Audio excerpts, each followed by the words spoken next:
What's been going on as I do the usual rigmarole?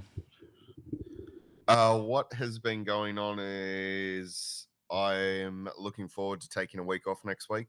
We're prepping for GamaCon, and I've got this giant fucking collection of Magic cards, which I'm currently processing through, which is both. It's one of those things where I really enjoy going through someone's pop culture collection, cleaning it up, organizing it. And then after I've spent about 5-6 days on it, I start to really resent it and remind myself exactly why I hate doing it in the first place. Interesting. You've got I don't know why this is the case, but there's like a video delay um from you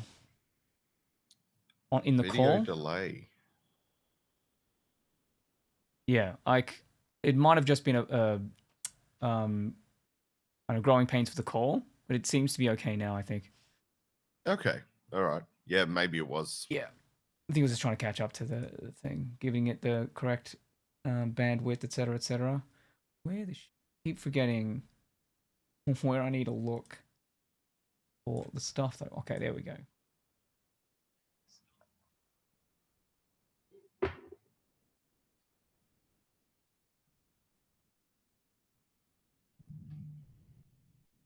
Okay, Matt.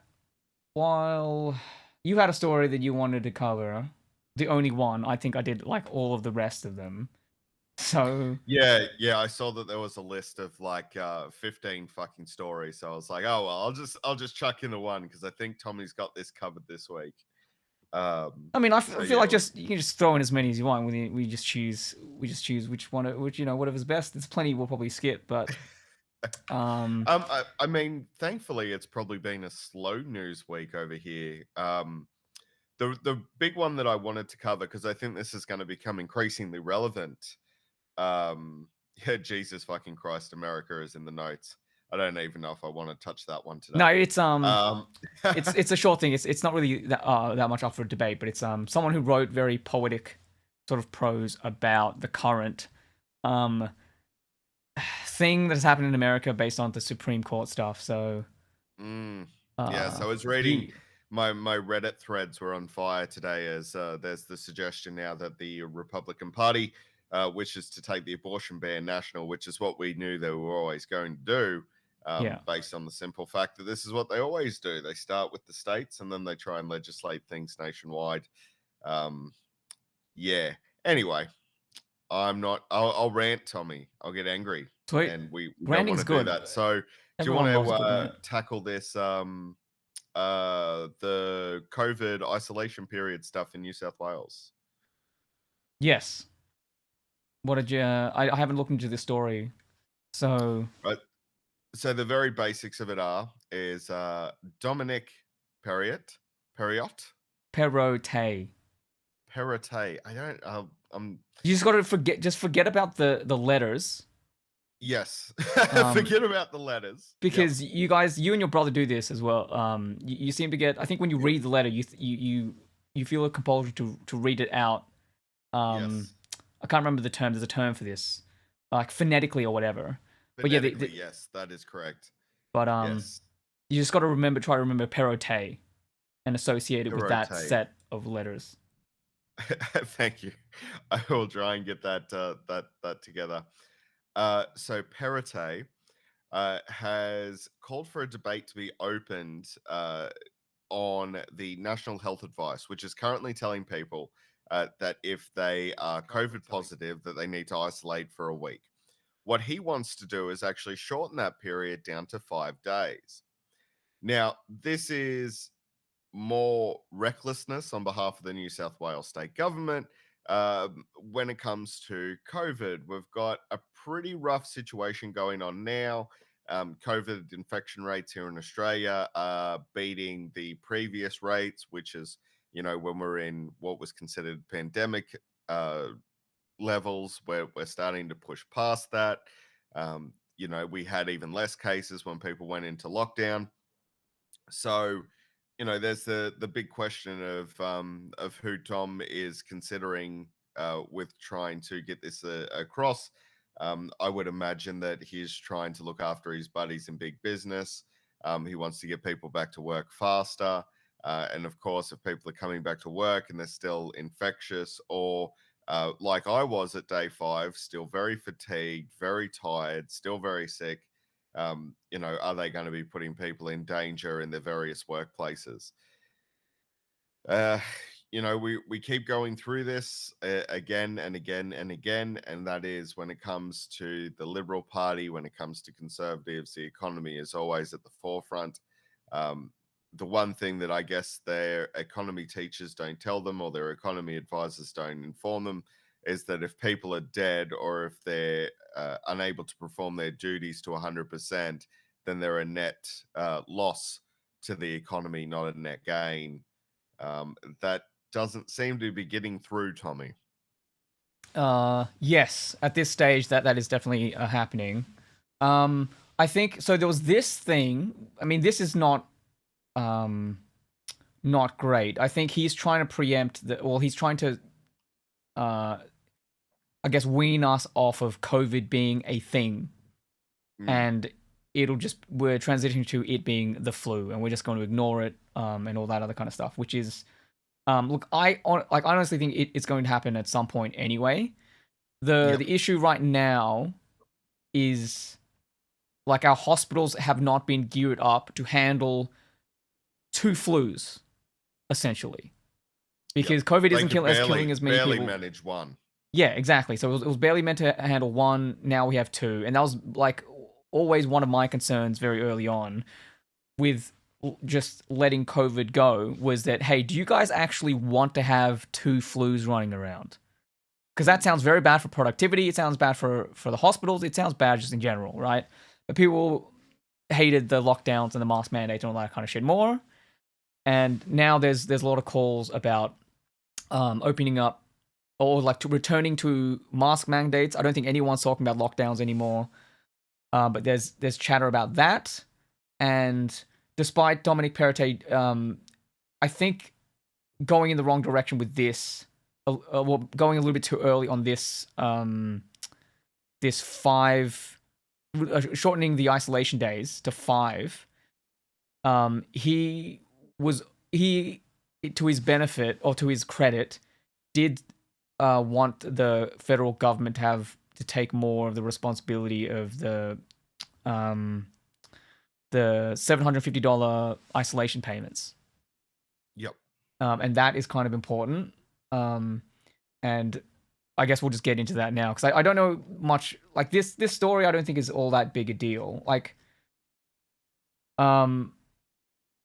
if they reduce the infectious in the infectivity for 5 days, it's not all that much different. Like if you had the flu, right? And if COVID does have that, if we are basically just saying that COVID is the flu, we don't give the same level of treatment for the flu. Yep.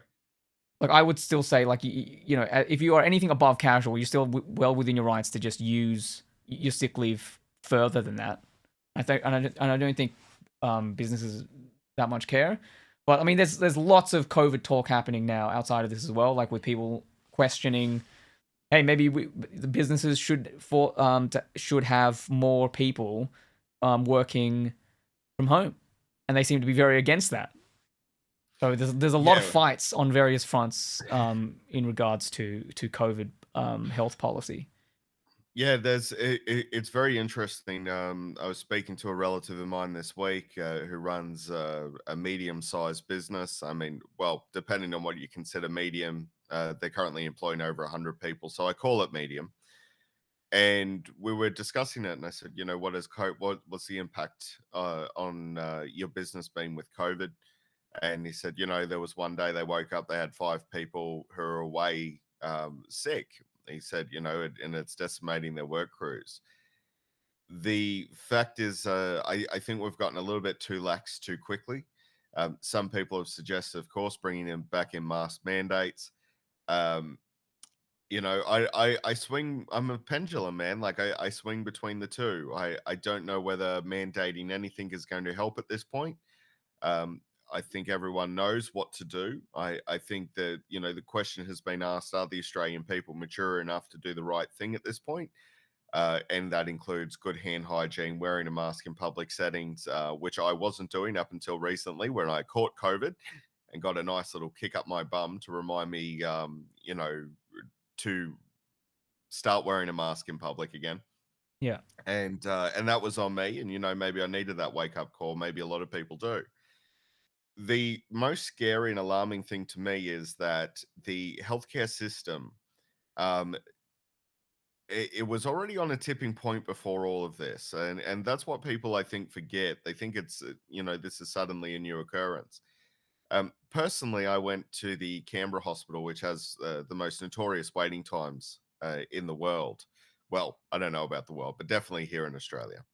And I approached them with stroke-like symptoms. The left side of my face was numb, and it wasn't a life-threatening situation. Thankfully, what had happened is I'd irritated a nerve in the left side of my face, which was mimicking, um, you know, paralytic symptoms that you would expect from a stroke.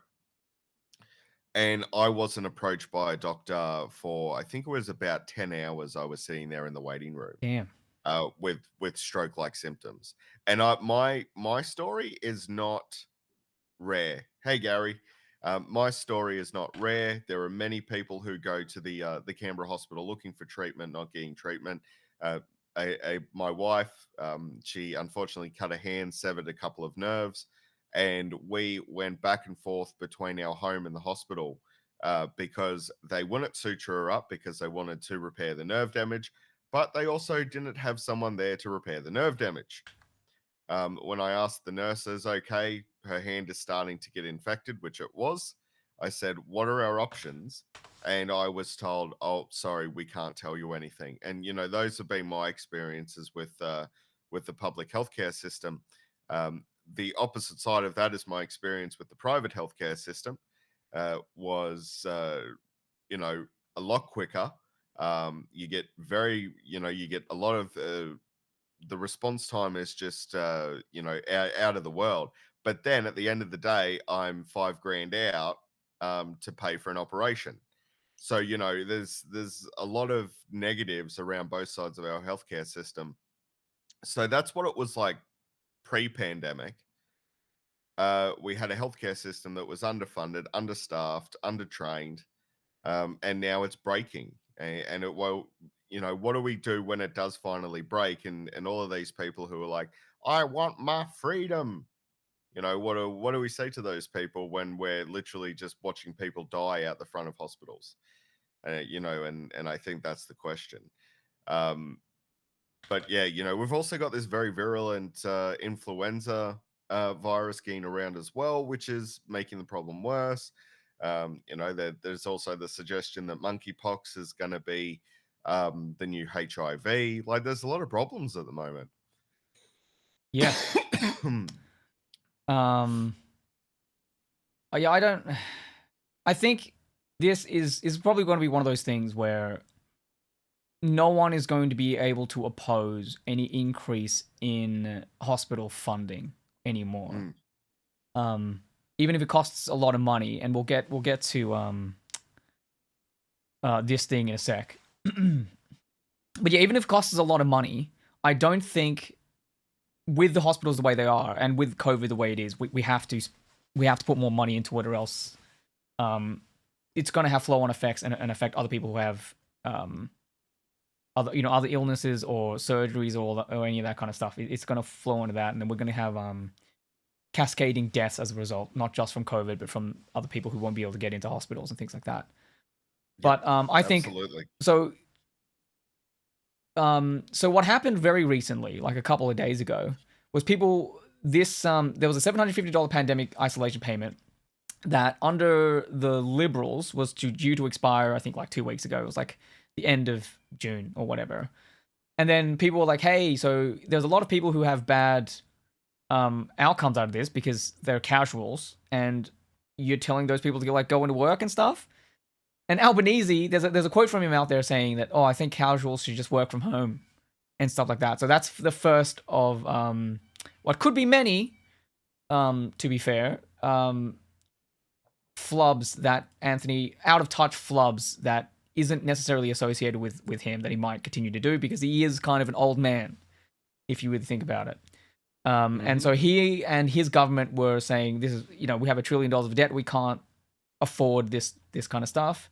And I was of the opinion that that was a bad move, both politically and just in terms of labor's core values, right? These casuals, they're workers, and you need to help them through this thing, and it's also a health thing. Um, and so they, for a few days, it seemed like they were really digging their heels into that position. But as of him, it's returning to from the Pacific Island Forum. He was like, okay, we're going to do a snap national cabinet meeting with the rest of the states, and like that got pushed forward even further with that being like Saturday. So I think they're meeting now about what they're going to do with this pandemic shenanigans that's going to go on. And it seems like with leaks from people that are in the know, he is going to cave and restore the $750 payment for the casuals. Which I think is a good move overall. Like, it isn't all that much money in the grand scheme of things. And with $1 trillion of debt, sure, there's $1 trillion of debt, but America has like 100 times that, and they're fine, right? So that's something to consider. And also, Matthew, okay, I want to know this, right? Here's a comment from the same article, right? So if you're a casual worker, you can self-report a positive COVID test and have a week off and earn, in quotes, $750 tax-free. Sign me up. No wonder businesses everywhere are short-staffed and cannot replace underperforming staff. And I just want to ask, Matt, why the fuck did you comment this? Okay? Oh, And because put your goddamn name to it. That's this is embarrassing. this is all just a conspiracy. Because I'm actually a right-wing white supremacist. And I figure that my public persona is just it's a very good cover. But I do apologize for that, Matt, and all Matts out there. This Matt does not represent the collective group of Matts. It was so fun. I was just reading the comments just to get Yeah, a sussing of how people feel about this kind of stuff. I And I then I love read the thing, and then I'm like, who the fuck would say this? And I just read Matt. It was just very funny. To be fair, I before we get back to talking about this, above yep. here, there is a Tommy running around commenting all over the place. Here we go. Tommy.og, not a donkey. So look, all Tommies know that we have to defend our donkey-like status, apparently. So I don't know if that's a reference to anything else, but he's in there. I don't know whether he's left or right. I didn't actually get time to check. Because your comment got pushed down a fair bit from when I read it before. But yeah, I love it because there is no one. I do not think that this is much of a problem, right? There's definitely going to be some people who are going to rot the system and gain this $750 tax free. But again, like, I don't give a shit if people don't work and get money. That's fine. A lot of those people, since they are casuals, they're probably going to spend that money on rent and food. So whatever, that's fine. If And this idea that businesses everywhere are short-staffed because of this is ridiculous, right? The employment figures are 3.5% or whatever. It's insane how many people are employed at this point in time. It's because we don't have any immigrants coming in and filling in these really, those levels of jobs. Yep. That's the problem, not this. This is there to help people. One, with isolating from COVID, but also if businesses were worried about that, they wouldn't make these guys casuals. Yeah, they would make them full time. Look, So, like I said, I've spoken to people who run small businesses. They don't want sick people there. So this Matt individual is obviously very upset at the possibility that someone will get a week off at $750. Now, depending where you live in the country as well, that $750 doesn't go very far. I know here in Little Queanbeyan, the sister city to Canberra, the slummiest of places costs $280 a week. So that's $280 a week, plus increasing power costs, plus your medicine that you're going to need, plus your food. That's $750 doesn't go very far. It always amazes me. There's always some asshole who's like, What if they get something I don't? What if they rot the system? What? Well, fuck it. 95% of people do the right thing, 5% don't. Well, that's a net gain anyway when you got 95% of people doing the right thing. I used to experience this myself. I've been through compensation systems a couple of times. The first being when my hand was mangled in a machine, so I lost the top of my thumb and had to have corrective surgery. That was due to no fault of my own. Safety spring hadn't been replaced in a safety gate, and my part of my hand got crushed. So I had to go through the compensation system, and you're treated like a fucking criminal from the start. Then I've also been through the compensation system with my back. And at one point, I remember an insurance person telling me, well, maybe if you get up and move around a little bit more. And I had to explain to them that number one, they weren't a doctor. And number two, that I had 4 hernias all pressing against the nerve endings in my legs, which had been documented through x rays and doctors and surgeons. So you're meant to feel like a fucking criminal, and that's these people feel that anyone who accesses any kind of service outside of like pull yourself up by your bootstraps and go to work is going to exploit that system. So that this Matt person should wake up to them fucking selves and not be such a Yeah, Matt, horrible Jesus git. Christ. Yeah, Anyway, so I was just looking up the average rent in Australia, 2021 to 2022. Sydney, the average house is $600. In Canberra, where I am, 675 is the yep. average weekly rent for a house. But that's insane. How do people live? They find it. I would Jesus imagine they Christ. find it very difficult. I mean, you would have to look at it, and just to put that into perspective, my minimum mortgage payment is like 280. So think about that. It's cheaper to own a house. It's like Scott Morrison said, stop renting Just and just go buy buy. a Yeah, house. just buy. Get that deposit while you're renting. Buy just somehow. just go buy a house. That's insane, dude. Yeah, you're looking at most of the time where you've got 3 to 4 students sharing a house. You've got 2 incomes, maybe even a third income. There's been a point in our lives where myself and Holly have been earning extra money outside of our primary jobs. Holly just recently has been working a part-time job as well. So, not that we had to, it was just an opportunity popped up. But you would find that for people to survive those rents, Tommy, they're probably working 50, 60 odd hours a week, or they're in Yeah. these big share homes, in which case you're sacrificing privacy anyway. So yeah, it's an issue. And the thing is too, like we've seen increasing interest rates, and the interest rates haven't been lowering anything. Inflation is still going up. Though I was fucking shocked. The petrol price at our local station just up the road here actually fell under $2 this week. Oh damn. Yeah, I have been hearing reports Hot about that damn. happening. So look, that's good for us because the fuel excise thing is also going to go away at the end of this month. I think July was when it Yes. was going to go Yeah, away. So it's either August, September when the prices are meant to go up. I mean, you sort of look at it too, and you like a my mind's conspiratorially natured. mhm. I've written books on conspiracy theories. I almost wonder, Tommy, was this just not an excuse for big petrol, big oil, to reclaim some of the money they lost during the pandemic when fuel prices went down to like 88 cents a liter? um Because fuck it, it feels very suspicious.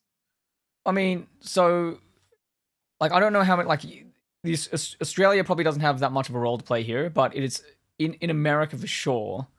Those guys, they had access to and could drill for more oil and stuff like that to Mm, increase supply, but those companies refused to do it because mm. why Well, would they the if they can American just government even bleed opened everyone up out? their like they have reserve stockpiles of like basic things. They've got reserve stockpiles of oil and milk products like cheese and food and all the and grains and all this sort of stuff. And I remember that like the Biden administration, they opened up the vault and they released like 100 barrels of oil into the system, and it didn't seem to do anything at all. And that's fucking suspicious. It's Yeah. almost as if they know that the fossil fuel industry is on its way out, so they want to claw as much cash out of everyone as they possibly can, before they're forced to switch over to renewables. Yeah, I think the game that they're playing is to squeeze money out while they can, and then they'll probably just ditch it all when things change over. But before Mm, we move on to the next thing, Matt Cookie says, okay, monkeypox side effects may include a love of bananas and flinging poo. What do you mm. think? You sold? You just gonna contract it? I mean, Sounds I'm like a not a pretty good deal. doctor, but generally, I think if you do get to the point where you're flinging poo, it may be time to go see a doctor. Anyway, that's probably good advice for everybody, I I think. mean, I assume if you're flinging poo, you're probably thinking everything's fine. Yeah, You're the you one doing it, probably right? are. It's like, yes, you probably are. Yeah, it's a it's an interesting thing with the whole monkeypox. Like, have you heard of the symptoms that you get from it? I was listening to Triple J's hack the other night, and it's nasty. It's very similar to smallpox. You could end up with like 20 odd lumps all over your body, inside your throat, mostly coming from close, intimate contact with people. So put a condom on and wash. Have sex in the shower. That should fix it. Not a doctor. Yeah, look, being the I keep thinking isolationist, but being the hermit and Resident asexual. robot as I don't know why you guys do this shit, dude. Like, sure, the sex is good, but like, there's so much bad. There's whatever, dude. I think yeah, You guys can continue being human, but I'm out. I can't. I don't need to deal with any of that shit. That's too many complications to life. I reckon. No thanks. And hey, that it would be foolish to think that wars have not been fought over the fairer sex and vice versa. I'm sure.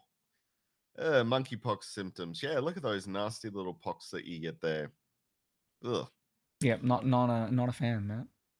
No, but one of my both favorite and reviled genres of horror films is the body horror genre. Mm. Because I myself do not like body horror stuff. I remember after I came out of my back surgery, and they're like, "Oh yeah, we've just got a pipe hanging out of this open wound on your back to drain it out. So we're going to be doing that for 24 hours." And that was the worst fucking experience of my life because I hate body horror shit. So here I am with a fucking pipe hanging out of me as it drains blood out of an open wound. Anyway, let's move on. Let's Like how move you on to just something else. for no reason you're just grossing yourself out. I Like am. I am. Let's unprompted. move I on to didn't. something else. Okay. So, is there anything else you wanted to cover with the COVID isolation rules, or are we good on that um, front? pretty good. I would just say that we need to continue to exercise common Oh, sense. And yeah, the as mask someone who's mandates. recently had COVID, 7 days isolation seems very appropriate to me. And I think we should probably continue that trend going forward. And of course, the Albanese government doing that backflip was a good idea, not only for their own public perception, but also for people who need economic support. Yes. And I would say, yeah, I reckon we should just fucking do mask mandates because even if you don't police it necessarily, it does put into the perception, and you put alongside that another campaign with masks. Any increase in the number of people wearing masks in public in fucking supermarkets and shit is, I think, worth it. Mm, Um, absolutely. The one thing that I always thought was funny, Tommy, I'll end on this. yeah. I remember seeing comments around the time when the mask mandates were in, and there's one that always sticks in my head. There was a Facebook comment, and she said, "Oh, it's just disgusting how we all have to wear these germy masks." And I thought about it, and I thought about it, and the reason it stuck with me is because this woman was suggesting that the contents of her own breath were so germ ridden that wearing a mask was making her unhealthy because she was breathing the contents that were being expelled from her own mouth. I mean, And I'll okay. never it just sticks in my brain. So to be somewhat charitable to that person, I think like you are enclosing a damp environment in which you are breathing into, and that does lead Mm, to some level. I assume some level of bacterial growth, but like mm, it it doesn't like surgeons wear them in mm. surgeries, For so hours on that end. needs to Like be a if very like clean environment, so it doesn't seem to mm, really affect much. So it's whatever. like And if you're that like brush your fucking teeth and use some mouthwash and wash your mask and you should be fine, yeah, and as Cody right? says, and yet with no mask, we all breathe her germ-laden breath. 100% right. That's true. Yeah. Michael, 100% right. Just Okay. yeah, So it just stuck with me that one that someone would openly be like, "My mouth is a disgusting germ-ridden pit." I mean, it's true. All you humans have disgusting germ-ridden mouths. Mm. My Um. mouth feels all gritty now. I need to go get some mouthwash. Okay. So this will be quick. I think I'll do a couple of quick ones, maybe.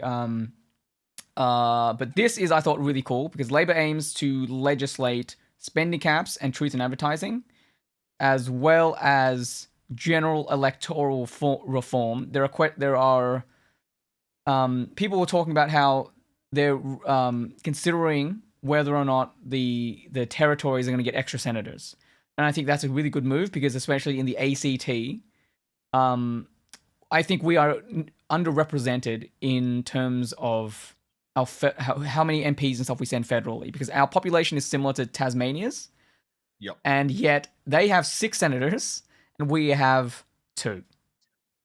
As a New South Wales resident, I am against any more representation for the ACT. As a lover of democracy, though, I would say you're absolutely entitled to a few more senators. You know, the population is there to justify it.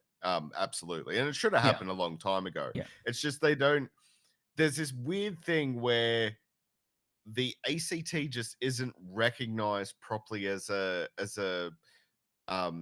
group of people because it's not a state, it's a territory. yeah. But Northern Territory seems to have far more representation than you guys. So it's very Well, strange to me it's that you are underrepresented like you are. yeah. I mean, with the Northern Territory, in terms of population per or like members per population, the NT is probably somewhat in line with how many people live there. But the ACT is again close to Tasmania, and we don't get the similar things. And so, if they do some kind of electoral reform, when say at least in terms of the territories, they may expand this out into the states as well. But having senators and MPs in a jurisdiction based upon population size is a more reflective or more representative democracy.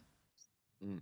Um, Sorry, can I just stop you just for one moment? I know you're on a tear here, but just where you've left the article above my head, it says Ivana Trump died of a blunt. of blunt force injuries to her torso, I just thought the idea of her dying of a really big just a joint blunt. Yeah, that would have been made good. me Yeah. laugh. Okay, I got it Sorry. back. The memes. I got the memes back. There you go. There you go, Matt. There you go. Ivana Trump died of a blunt. She Of blunt. smoked that Well, pot too much, you added the boys. A, but died of blunt. Okay. I'm sorry. I derailed you. Wow. God, we were talking about some like really important shit. But yeah, but basically, like, I do find as much as I like the ACT, only sending no liberals to the federal government parliament or the Senate, it doesn't make sense that we don't have any liberal representation because there are enough people here who are liberal leaning to have to deserve some level of representation federally, but they just don't because we don't have that many MPs. I don't know if they'll get, depending on how they draw up the lines, they might not actually have any MPs because I think they generally get drowned out by the left in the ACT, but they might get like They might get like a confirmed senator or two, but I think in Mm, terms of the left right divide, it'll be okay for us leftists because the majority will still be um from the Labour or the Greens or whatever, and I think that'll be yep. okay. So there'll be like 4 from the Greens slash Labour, and then 2 or 1 from the Liberal Party. So if it is 6, I don't know whether I think they're just thinking about like doing 2 or something. But other than that, other than the electoral reform, which I talked about like during the election campaign, they're also doing truth in media advertising, which is going to be an interesting battlefield because how do you define truth and all this other kind of stuff? And spending caps will be good because that'll stop someone like Clive Palmer from doing his shenanigans again. Mm. Yeah, it's one of funnily enough too, it's one of the biggest complaints from the Liberals is that they don't have the advertising budget that the Labor Party does. I only just recently finished Malcolm Turnbull's biography, which was just fun really to listen to a book uh that disparages Abbott like every second chapter. It was so fun to listen to. But his constant complaint is the Labor Party has a bigger advertising budget than us. The Labor Party has a bigger advertising budget than us. So, this seems to be one of the biggest complaints from the Liberal Party is the amount of money that can be spent on elections. So surely they have to be supporting this, right? Surely. Look, as much as Malcolm Turnbull has done a babyface turn in a way because he's going against Mm, the libs, I don't really believe him because okay, so on like one friendly Geordies is like nah, it's like anyone who says that is lying. Like the Liberals are always like 5-1 against Labor. I don't like I haven't seen any of those statistics. He is much more of a he is someone who understands that stuff a lot more. So I would mm. trust his judgment on that. But also the Murdoch press, like how do you put a figure on their coverage positive Can to the Liberal yeah, Party can versus Labor, right? considering their support of Scott Morrison in our past electoral campaign, you would have to say that the amount of Murdoch press was it would be in the millions. Like I worked in the newspaper game. To get a full page ad back in 2000, I want to say 2012, 2013, would run you about $4,500, right? Mm-hmm. So if you're running a puff piece on someone every fucking day that goes across 2, 3 pages, that's tens of thousands of dollars worth of free advertising every fucking week. Um, what's interesting, Tommy? I'll ask you this very quick question. Do you think that the unprecedented access to Scott Morrison may have actually hampered the Liberals' election chances? Like the constant stories that were coming out only ever seem to just reinforce dysfunction because the right just aren't very capable of being able to spin their own shit so it looks positive. So to them it looks positive, but to the rest of the country it's horrifying. Do you think it helped or hurt them? Uh, I Like, did think that Australia would. vote against them in spite of all of that free publicity? I mean, that's generally how I feel about it,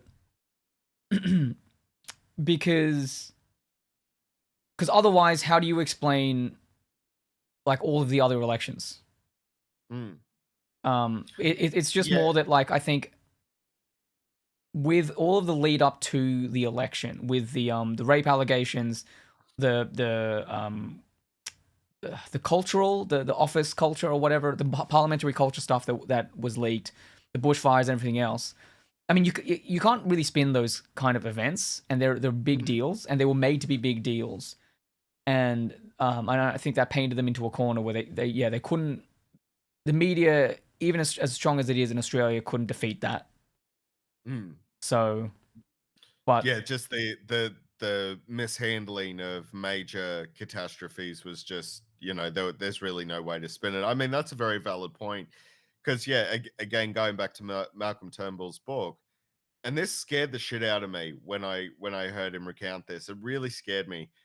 he towards the end of his run where he knew he was about to be cooed, he actually called up Rupert Murdoch and asked him to please not blow up his government. Why the fuck should a leader of a country have to call the media mogul and ask them not to blow up the government? Yeah. Fuck, that's terrifying that he wields that sort of power. I can't wait till that old fossil fucking dies. I was Well, asked look, the other day, oh, as how good old is as he? it He's will be. 94 and he'll probably live to 150. Yeah, as good as that is going to feel in a certain capacity for someone like that not to be around anymore, pulling the strings, I don't think his son, who's going to take the helm, is going to be any better. So Yeah, Lachlan the Murdoch. fight against them is Yes. going to remain, unfortunately. But yeah, the media shouldn't have that sort of power in No, this country. but Like they it should have just some level of power, right? Like we call them the fourth estate for a reason. mm, Um, and they should hold the politicians to account. And I think the media in this instance with Albanese, for instance, if he wasn't getting pressured as much as he was, he probably wouldn't feel a need to do what he's doing now, right? And yeah. so we actually Yeah, have a I good outcome of agree. the media coming out and like berating him about it all the time. And like in those instances, yeah, the media is doing a good job. And like a lot of the reports and stuff that came out of the Morrison camp in relation to the the rape and the culture, that's media stuff as well. So them having that much power is fine, but one Well, it's person having that my much power is problem is bad. more that like one man Yeah. being Rupert Murdoch, like when you have to when the prime minister has to pick up the phone and say, "Please, Rupert, please don't take away my government. Please, sir, can I have some more?" Like that's fucking terrifying to me. Yeah, That well that look, man has that much power. well like yeah, we do live in the dystopia of much of the Mm. science fiction that we or whatever that we read. Like we are not far off the Handmaid's Tale for real. It's just the clothing is different. Yeah, yeah, absolutely. It's yeah, that's scary. To lighten the mood a little bit, um I look, this happened during Labour's watch, so I'm going to say it's a Labour thing, even though it probably isn't. But they're trying to deal with scam SMSs under a new Australian code that'll force all these telcos and stuff like that to keep track of all of the tech scams that are coming out, and you'll see they're getting very sophisticated. I've noticed, Mm. and just curtailing that somewhat is going to save a lot of Australians a lot of money. The more susceptible, because it's stuff like, hey, you missed a package from Amazon or something. Yeah. Click this link, and if you didn't know any better, and it seems like a very reasonable text to get. So Yeah. it doesn't surprise me that there are a lot of people who click on it, right? And it was very smart timing when that scam happened as well, because it happened at the height of the pandemic when Yeah, everyone was using like our mail delivery service was absolutely up to shit. Because everyone was buying pardon me, everyone was buying online, which meant that parcels going out constantly. And that's when those scammers really, really got into gear. And I think I was getting, let me think about it. I was probably getting one of those SMSs nearly every day at the height of the pandemic, asking me to go pick up a parcel. yeah, damn, It yeah, was, yeah, it was nuts. I haven't got one for a while. The other thing that we've been getting lately is people using your own phone number as a VPN to try and scam people. I don't know if this has ever happened to you, Tommy, but I had someone call me. It was a few months ago, but someone called me up and said, "Oh, I missed a phone call from this number," and I said, "No, it wasn't for me." It wasn't for me. And they said, "Oh, yeah, it sounded a bit scammy." And I said, "Well, what happens is they use your phone number as like a VPN, like it's just popping up with this number." And I said, "What they've tried to do is scam you with my phone number." And the person was rather polite about it. And then just recently, this week, Holly had the same thing happen where someone called her up and said, "Hey, I've got a missed call from this number." And again, you have to explain to the other person, "No, I haven't tried to call you. It's someone using our phone numbers as a VPN." Yeah, it's really the phone lines have been weaponized like they've never been weaponized before by scammers. yeah. So things are getting a lot more sophisticated. The battle is always going to rage, but I think they seem to be doing something about it, which I think is pretty cool. And that was just a small story that I thought was neat. Uh, And surely the telcos have the ability to filter messages somewhat, like, determine point of origin, or be able to, run it through some sort of filter that, picks up on this stuff, because it shouldn't be that tricky, you would think. um, well, it's probably the scale and the frequency of people being able to like switch numbers and whatever else is probably enough that it is actually somewhat difficult. Mm. Because like these are pretty big companies. I think they have access to a lot of smart engineers. So I don't like. I assume it'd be harder than we necessarily think it is if we were to go back into the problem they actually have to deal with. Because because we're dumb, we think it's probably not that big a deal. I know a little bit about texts, but then you go back behind the scenes and they're probably like, oh shit, okay, damn. Mm. But yeah, okay. So the main thing I wanted to get at today was the Green Labor War, which Matt, can you believe that the Greens might belligerently block the 43% title legislation? I think that was exactly what I was worried about. Yeah. And I can absolutely believe it. There's for them, it's all or nothing. Compromise is not in their vocabulary. And they right now they believe they hold the balance of power. It's actually a very strange position to take, though, because the Teals will most likely agree to this legislation. Well, the teals don't matter. I don't, for whatever reason, I don't have the actual thing out, but basically the teals don't really matter because it's basically about the Senate. The Greens have like 12 senators, and they really have the balance of power. Labour will be able to get the legislation passed through the House of Parliament easily enough because they have the majority. But they don't have one in the Senate, which means that they need to negotiate the Greens in order to get legislation passed.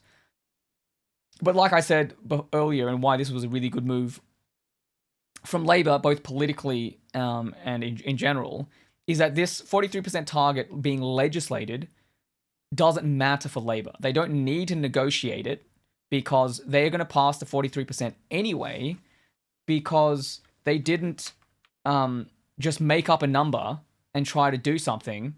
They figured out a bunch of policies to reduce emissions and stuff that they could actually achieve, and they're going to like implement anyway. And they're like, okay, what's the target of that? And the target that they got this company to do is 43%. So that's where that number comes from. It comes from modeling that is based off of policies that they are going to enact anyway. Now, so the legislation is sort of meaningless. It's just there to add added certainty for the entire country to know 43% is the floor. This will go up in, I don't know whether, like, I haven't actually seen the actual bill, but generally speaking, when Labour do these kinds of bills, the target will go up based on either, like, it's not really a yearly thing, but it's generally tied to some to the summits that happen globally where everyone revises their things up.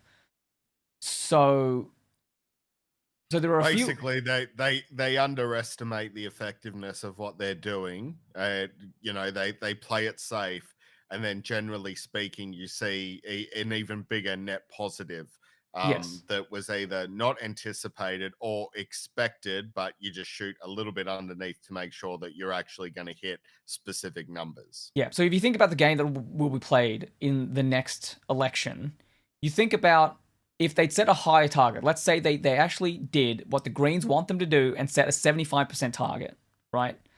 And then and Labour are seen to be at, let's be generous and say 69%.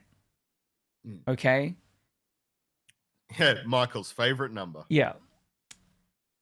The Liberals now can attack Labour. They can be like, yo, you didn't reach the target. You want people who can reach the target, you get us. Okay? That's an attack line that they can have. Whereas now, if the target is lower and you breeze past it by like 45% instead of the 43, then the ALP are like, well, that was an election promise. We did it. But also, think about where we could be now if the Greens hadn't blocked the legislation in Parliament. Mm-hmm. So there's all these benefits that I don't think the Greens are seeing. But again, because they're ideologically just belligerent, they're not going to see the game that is playing out in front of them, and they're going to stick with this bullshit, and then they're gonna lose.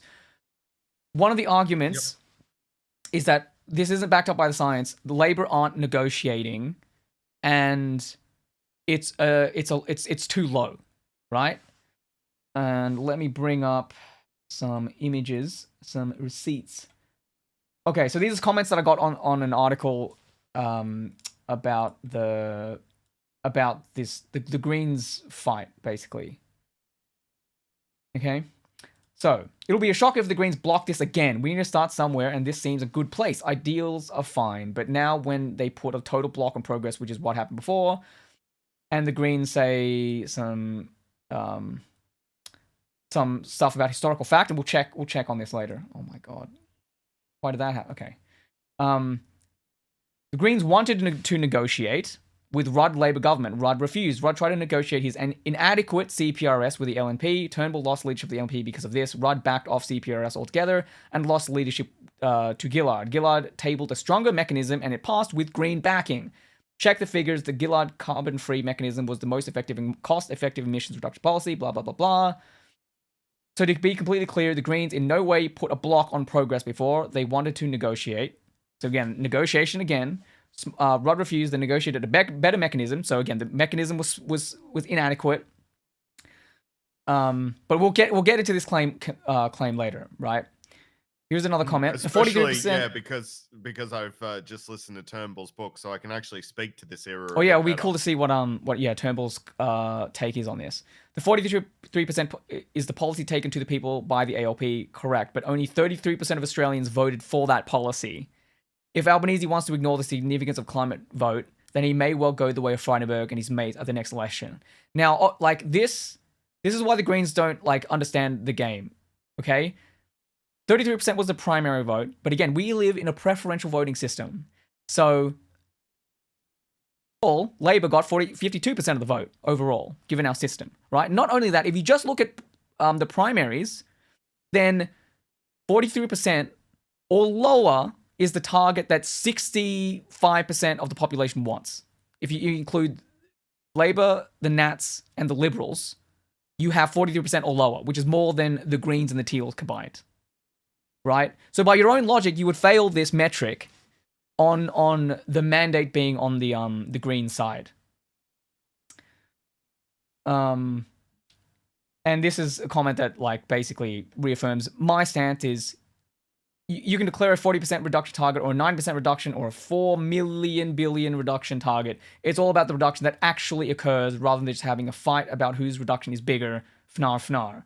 And Labor is doing the hard yards to make sure that we get a real reduction, not some faked up number you get by recrediting back to the positive numbers, deducting the soil, etc., etc., etc. And so now if we look at what happened in the past, I'll go from the Green side first, okay?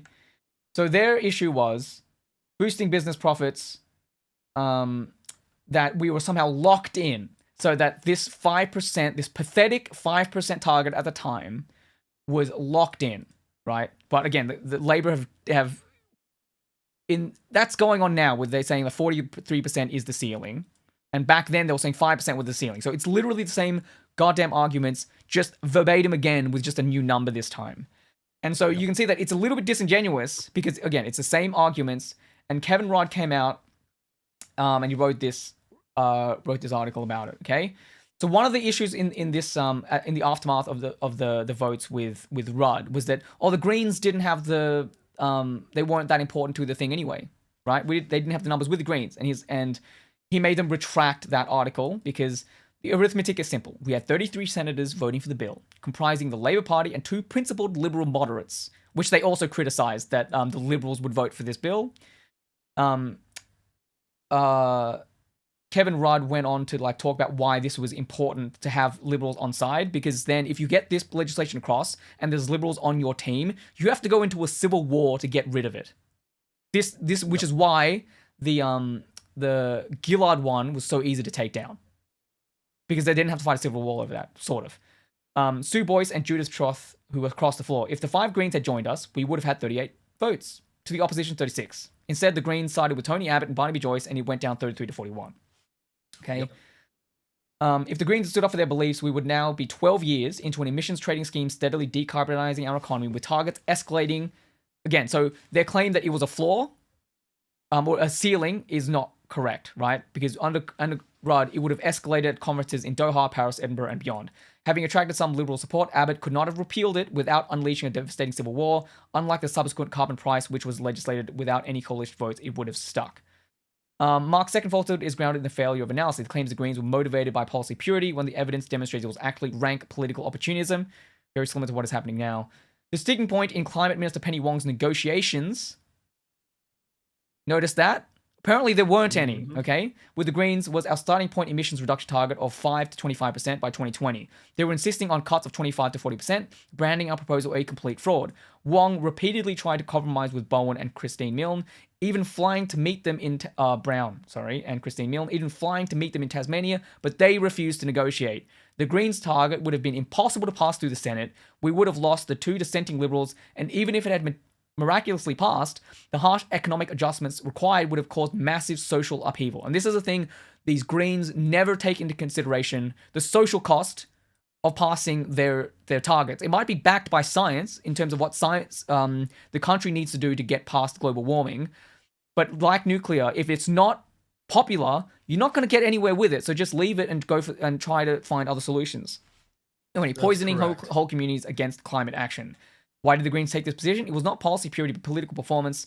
They wanted to skewer the Labour Party as weak on climate so they could peel away left-leaning voters of the 2010 election, and it worked, doubling their parliamentary representation, which happened again. Proof of these motivations is how they behaved after the 2010 election, after coming so viciously against Labour's 5% emissions reduction target. What new target did the Greens negotiate for the new carbon price under Julia Gillard? You guessed it, 5%. And without any buy-in from other party of government, that policy was swiftly repealed after just a few years. These are the simple facts. While it may be uncomfortable for the Greens today, it's exactly what happened. This was written in June 2015. So that's very recent. And so again, it's all the same playbook again from what it was all those years ago, and is playing out now. And so if they are, and this is why it's brilliant that Labour are bringing this up as a thing that doesn't, as legislation that does matter, is they can suss it out and they can put the Greens to the fire early on when it probably doesn't really matter that much, and prove to the electorate that they're just there to block legislation to appear more green than they actually are. There's no pragmatism within the Green vote. Yep. Anyway, that was my whole spiel. I would find it very difficult to disagree with anything you've said there, Tommy. I think that had the Greens worked with the Rudd government all the way back in 2007, we would be in a much better position than we are now. So what the Greens party effectively did was help people like Tony Abbott and Barnaby Joyce, who, if they saw a piece of coal out in the middle of the field, would pull their pants down and start fucking it. Those people who have an ideological view of renewable energy, and in Malcolm Turnbull's book, it's quite clearly stated by one of the former deputy leaders of the National Party that when it comes to Barnaby Joyce and when it came to Tony Abbott, that their view on renewable energies was less about science and logic and almost a religion for these people. So Tony Abbott and Barnaby Joyce got exactly what they were able to get. Kevin Rudd was not able to start reducing the emissions. So that essentially has effectively delayed us for the last nearly decade in reducing any emissions. And as Tommy, you've said this many times, and I completely agree with you, politics is a compromise game. You have to factor in so many things. One of those things, like you just said, Tommy, is the societal impact, how people feel about it. Change is something that people fucking rail against. They rail against it so badly that they will cut off their own nose to spite their face. Look at our friends over in America who continue to vote for conservatives because they want to go back to the 1940s, but the time is fucking gone. Yeah. You know, things change. societies are very, very hard to progress. You have to slowly push them towards it. So if we'd started at 25% back in 2007, we could be now looking at 55% Well, or it was just 65%, 5%. or we The could the have a the renewable industry already established. yeah. You know, there are a million things that could have happened, but because, you know, as Kevin Rudd suggested there, and I think he's 100% on the money, you know, the Greens wanted to make sure that they could peel off more votes towards their party, which is, you know, it's horrible to think that that's, you know, where does their ideological viewpoint stand? Is it helping the environment, or is it getting more votes so that they have a cushy job? Some of them would probably turn around and justify it as a necessary evil in order to increase their vote in the Senate. But you can also increase your vote in the Senate by voting for good legislation. You know, that's also it takes a little bit more hard work. It's not an easy way to do it, but it's a way to accomplish it nonetheless. So yes, we would have already started trying to reduce our emissions back in '07. We'd be in a much better position than we are now. Yeah. Now, we both discussed this leading up to the election, that if the Labor Party came in, they would have to deal with the Greens being blockers. Everyone hoped that the Greens had learnt their lesson. They appeared to for like the first month, and now obviously the gloves are off and they're Well, starting up again. But it doesn't matter. They can squawk all they like. it'll be so they still might vote for the bill. It remains to be seen. Because like I'm not going to make a judgment call because like the Greens might just be posturing to their base, which is fair, I think. When push comes to shove, when the legislation gets put in front of them, and even if they don't get any amendments or whatever that they would like in the lower house, if it comes to the upper house, and again there's still no amendments or whatever, and they block it, that is a sign that they are there to block, because Yep. the point of having a low target is one, you overreach it, and then you have a better like optical number that you can present to people at the next election, but also it proves that the world won't fall down when you start doing these kinds of things. That's why 5%, as rubbish as it may have appeared to be at the time, would have proved to everyone that hey, everything's all good. If we make this transition to climate, everything's all good. And again, if we did that 5% back then, the transition now would be way less harsh, right? So It could honestly be political suicide, though, couldn't it? I mean, considering now the Greens Party has well, it something worked that for they've them never last time. really had before, which is competition in the political sphere. So the Teals, they got into power through, you know, climate change was their big push, as well as a federal ICAC.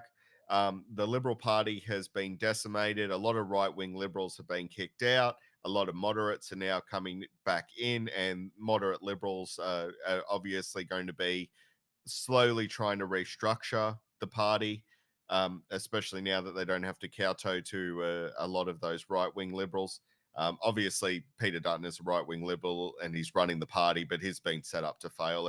You know, blind Freddie could see that.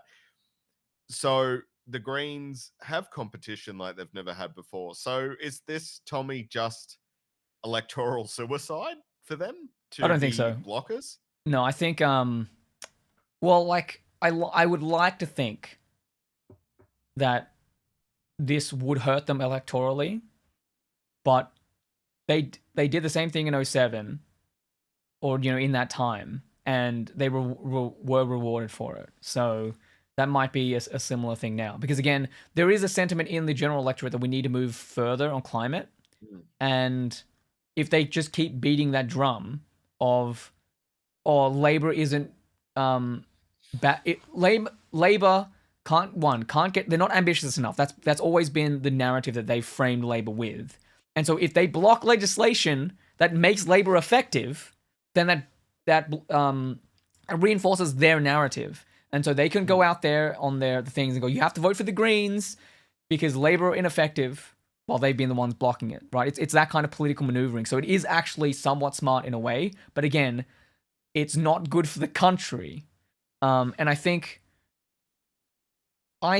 the in one sense, the media will be generally against them with this. Mm. Like the coverage hasn't been all that good for the Greens. But it isn't generally, but like they're going to get a lot of pushback Well, from the media this like time around, I think. they won't have the power though to completely block the legislation though. Will they? Like, will Like, they be able to completely stop it or? well, yeah, like assuming, okay, we're assuming some things here. We're assuming that the Mm, Liberals and the Nationals aren't going to vote for the bill, and they've already said that they're not going to vote for the bill in the Senate. mm, Which means that Labor do need all of the Greens and one other person, whether it's someone in the Jackie Lambie network or David Pocock, to vote for it mm. to pass the But Senate to make it you to actually legislate it. To get it through the House is not a problem. yeah. But you would have to assume that all the teals would vote for climate action, Yeah, wouldn't you? Like, that's the thing. The Teals are all in the House. There's only one quote yeah, unquote Teal senator, and it's the Senate yeah. that we're talking about where it actually matters, where the Greens have a lot of power. God, if they block it, look, we need to do something very, very quickly. But again, that's the thing. But that's the beautiful thing is 44%, I even if they think block it, is it doesn't yeah, matter because Labor are going to Labor are going to get us to 43% anyway because that's what yeah, they're pragmatically just like this is what was going to hurt because they know I think it's a good idea mm, because they're going to reach the 43% anyway. This is legislation is there to just to it's to codify it. yeah to suss out the Greens and to have a little bit more confidence, which it would I think if they legislated they'd hit a higher number, right? So they probably hit 56%, say, instead of 50%, which they might reach just normally. Mm, But it's there just to suss them out. If the Greens do this, I think for me they're just shooting themselves in the foot because even mm, though it might benefit them in terms of their specific rhetoric, by Labor already making sure that they get to 43%, that rhetoric is going to be blunted because they'll yes, be like, "Yo, we got 43%. You voted for the 43%. You got 43%. What's up?" yeah, And then yeah. they can You say know, the Greens blocked that bill that could have made it even better. Think about that, right? And so there's a counter narrative, and the Greens have less of a leg to stand on, and all that other kind of stuff. That's why it's really, for me, really stupid for the Greens to block this bill, but they might, and they might feel justified in doing so. But even though I was a little bit playing devil's advocate before by saying the Greens might not lose, and you saying it is political suicide, it I think it'd be bad. I don't necessarily know if it'd be political suicide. Again, like they're in a way they're evangelists for yeah, one issue. if they go back to, I honestly think it would be political suicide if they go back to their electorate after displaying 10 years of behavior that has stopped any sort of carbon reduction in this country. As you know, climate change gets worse and worse. If they present back to their electorate being like, you know, we still weren't offered the best deal, so we shot it down again. I think their electorate is going to turn around and say, well, mate, this is now a decade of you stopping reduction legislation. So how can we keep voting for you? I think that would be an interesting discussion to have with a Greens voter as to whether they feel that, you know, any reduction at this point is a net gain, where we've had, you know, 10 years of nothing. Yeah, Um, I don't know. I don't give Green voters that much credit in terms of or them actively becoming more but pragmatic in their approach, though. you got to be careful with that though, because you know the Greens vote is not just, you know, the Greens party members may themselves be, you know, ideologues, or maybe they are, maybe they're just playing the political game, maybe they don't really believe in anything they say. But I think it's important not to write off their voters, because their voters are voting for them for many different reasons. Yeah, You know, they're not all just people super gluing themselves to a car to stop traffic. You've also got, you know, people who are voting for them because they have no other independent that they could vote for. You know, one of the biggest surprises was the fact that the Greens Party picked up so many seats through Queensland electorates.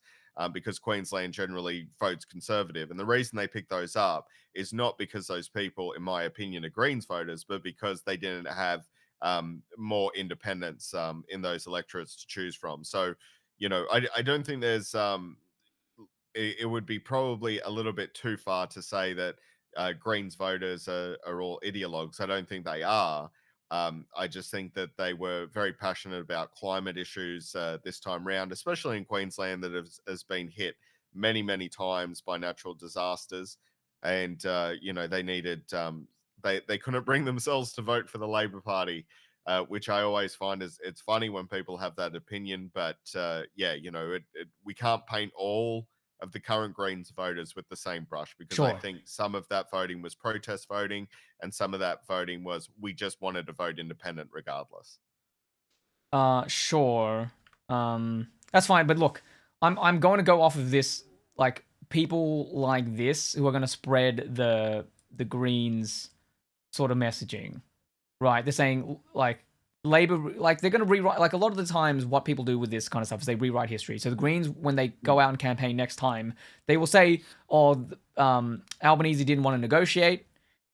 His target is too low. It's basically useless. He's just going to give money to, these companies, etc., etc."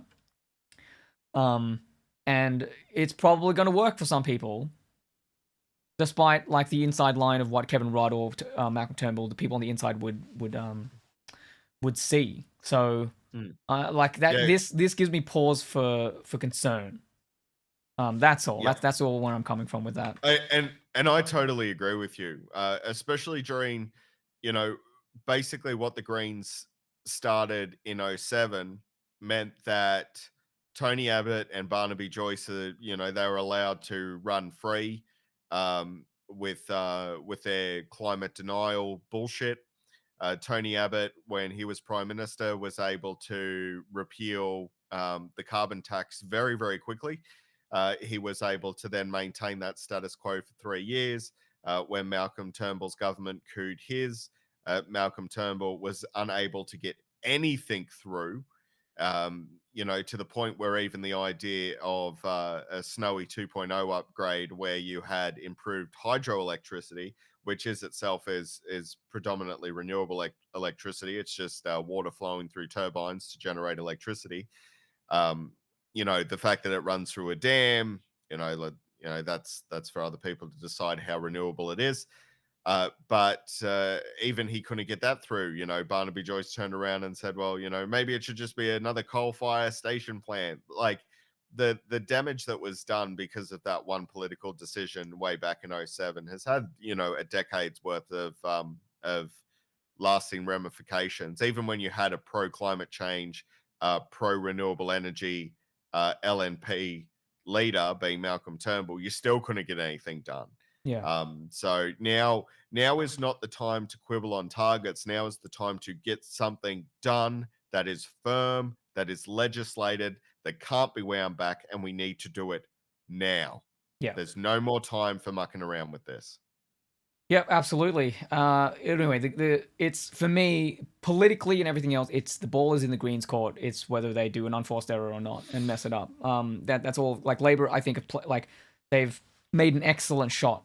And now it's all on the Greens to see whether they mess it up or not. The next thing I wanted to do, Matt, is this Sydney Morning Herald opinion on Britain is falling apart and it could finish the Tories off. An innocuous sounding sort of article, but I want to go through it with you, and maybe you'll see some things that some red flags. Okay, London.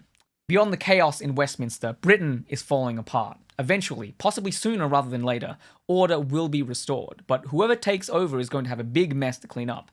Anyone who has been in Britain over the past few months can feel it. That sense of deadness and randomness, fly-blown disrepair, and a new mediocrity. We have a cost of living crisis, a fuel crisis, a materials and food supply crisis, only some of which can be blamed on the aftershocks of COVID and the war in Ukraine. People and things aren't working, at home as well as abroad. Tube stations close at random due to staff shortages. Airports are in total chaos and flights are being cancelled by the thousands. There are few visible police on the streets. Crime is soaring. Those who can afford private healthcare have reluctantly given up on the torturous public health system.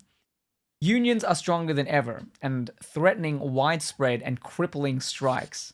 There are fears of the first general strike since 1926. These were meant to be the roaring 20s. Instead, they're shaping up to be the rubbish 20s. Like, that was not, dude, not great. I don't think that landed, but okay. It is getting increasingly hard to get around. By summer 2022, in a blow to millions of urban dwellers' sense of security, freedom, and fun, we find that Uber is totally broken. And even extortionate black cabs are in severe shortage after years of being gazumped by ride hailing apps. A 70-something-year-old acquaintance I bumped into last week near Piccadilly Circus at 9 p.m., lugging a suitcase, was dolefully scanning the road for a cab after having given up on Uber. I told him gently that his best bet was to take the Underground to King's Cross, and he reluctantly agreed, perplexed by this hostile new London, amenable neither to hope nor money. At least the tube was running, and so was his train back to Cambridge. Crippling strikes on both rail and the London Underground, some of the worst in their history, have made it impossible this summer to go anywhere, including to work, for weeks at a time. Night tube strikes went on for 5 months, which felt like an eternity for Londoners.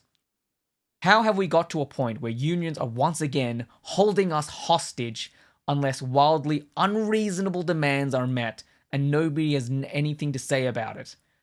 Labour offers drizzly mixed messages. Opposition leader Sir Keir Starmer called himself a proud trade unionist in a punchy 2020 campaign video, but warned his frontbenchers not to cheer the Transport Workers Union on at the picket lines. Meanwhile, the Conservatives have merely blamed Labour. It has been farcical. So what is the action plan? Being able to get around using public transport is not a small thing. It's fundamental to daily life and to the economy, to the knowledge that you can go out and also get home. That you can keep appointments professional and personal, and that as a woman in a city at night, you don't have to hang about on streets waiting for a bus that may never come. Travel within Britain is all too frequently a nightmare, but getting out has become one too. That sense of helpless stuckness is the first taste of something very unpleasant for my generation, especially those of us who, until the pandemic, had been utterly accustomed to cheap, last-minute travel to Europe. I wonder whose fault that is. Those born after the 1970s regarded it as their birthright. You'll want to get out the violins for this one. I wanted to get to Berlin last weekend, and in the pre-pandemic era, I would have. A couple of clicks, £80 in flights, quick Airbnb booked, and Bob's your uncle. You barely even notice you're on the Gatwick Express before you're swigging wheat beer in the Tiergarten. But it was £700 to get to Berlin last weekend by the time I looked. EasyJet had sold out for counter flights, leaving BA and one or two others. Flights were at hideous hours that you'd only accept if desperate. Getting to Berlin was therefore out of the question, and I stayed put. This may sound like the case of the first world sniffles, but tell that to the millions upon millions who, having been cooped up and rule-bound for more than 2 years now, want to go on holiday. Except the world they last knew in 2019, the one where Europe was within reach for working families even in summer, has gone bust.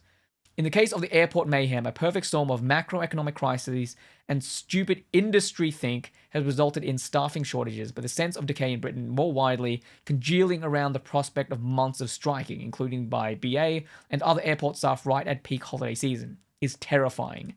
It took all of Thatcher's courage, intelligence, conviction, hard work, and clever government planning through the stockpiling of coal to see off the miners.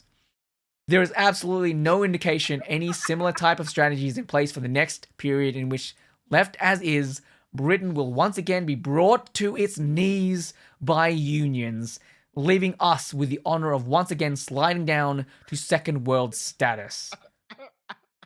The Conservatives under Boris Johnson haven't had a clear economic or social strategy under which whoever comes next, they will have no choice but to get one, and fast. Oh my god. Fuck. It's weird, right? Because it's not entirely clear where this person's allegiance is, because they throw in randomly some union bashing, and you're like, okay, you're disgruntled. That sort of makes sense. And they throw some things in where they will attack the Conservatives, but then right at the end, the Thatcherism comes out, and you're like, okay, dude. Anyway, Matt, you have any thoughts about that? All right. All I right, wrote in the thing, let and I thought the Australian was bad because I don't yeah. think there. I haven't read anything from the Australian this level of like union bashing, I suppose. Yep. Yep. Look, it's quite simple. Um, these fuckers who were living a nice little privileged life, the same fuckers who introduced Brexit to the British population. They tricked millions of people into thinking that limiting their access to a trading system was going to improve their lives. So these shortfalls that they're talking about, there's not an Uber on the street. That's correct. Because the migrant workers who would usually take up those low paid positions, and being an Uber driver is a low paid position with no benefits and no safety nets, migrant workers would usually take those jobs on, and that's what they would do in their spare time while they were trying to eke out a living. Hmm. You've made it harder for migrant workers to work in London, right? That's number one. And this is having a flow on effect because your low paid migrant workers who are coming in working two jobs aren't able to work in London anymore. That means the rest of the transportation system is overtaxed. Combine that with a pandemic and fuel prices through the fucking roof, also partly because of Brexit, you're in a lot of fucking strife. So maybe, just fucking maybe, self reflect a little bit and realize that your £80 fucking ticket to Berlin is now $700 because you promoted a fucking Brexit deal because you're a fuckhead. What did they think was going to happen?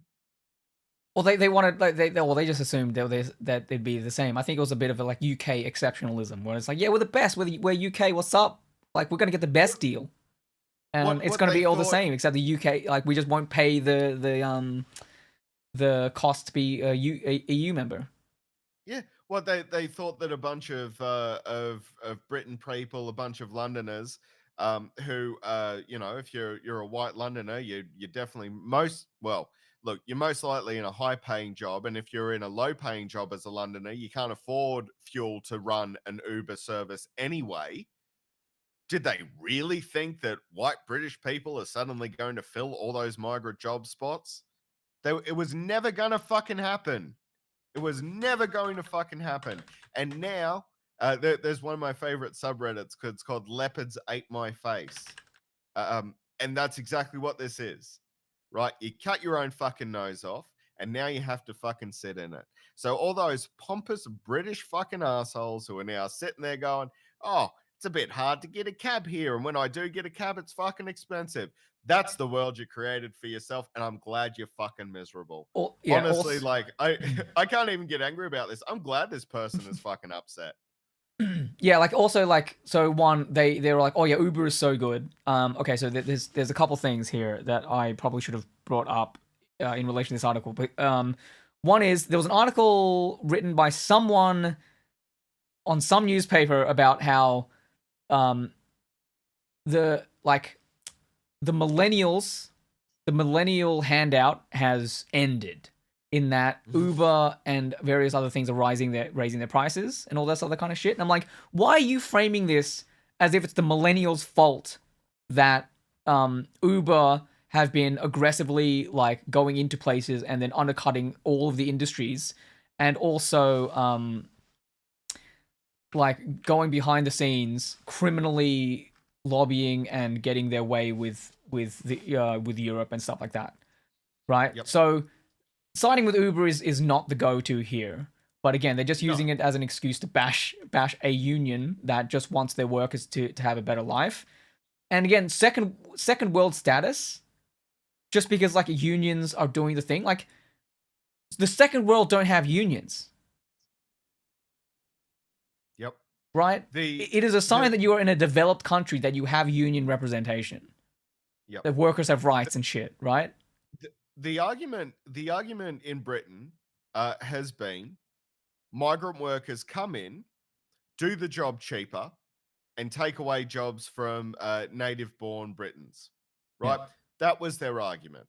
It was a shit argument, but that was their argument. So now that all those migrant workers are gone and there are all these job vacancies, obviously they were too fucking underpaid for regular British people to take on those fucking jobs. So now what the trade unions are doing and the transportation unions are doing is making sure that their people are paid a fair wage that is comparable to the inflation that we're all experiencing, and good on them for doing it.